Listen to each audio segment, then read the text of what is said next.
భజగోవింద స్తోత్రానికి తెలుగు అనువాదము, పజగదా మంజరి, దేశభక్తి, మాతృభక్తి, పితృభక్తి, స్వర్ణముఖి ప్రస్థానము, ఇలా ఎన్నో రచనలు చేశారు వారి పుస్తకాలన్నీ కూడా ఇప్పుడే మనకి కొన్ని అందజేయడం కూడా జరిగింది.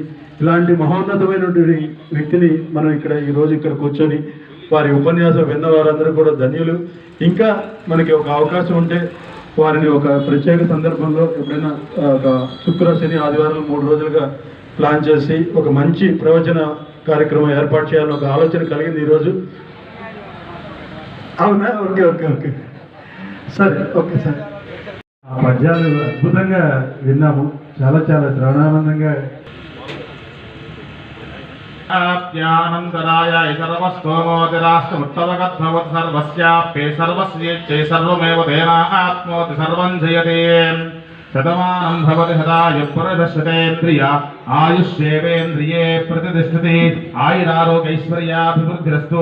శ్రీ పూజ్యప జగద్గురు శంకరాచార్య గాయత్రీదేవి దత్తాత్రేయ పశుపతన స్వామి యుత సంపూర్ణ కరుణాకటాక్ష ఫలప్రసాద సిద్ధిరస్తు.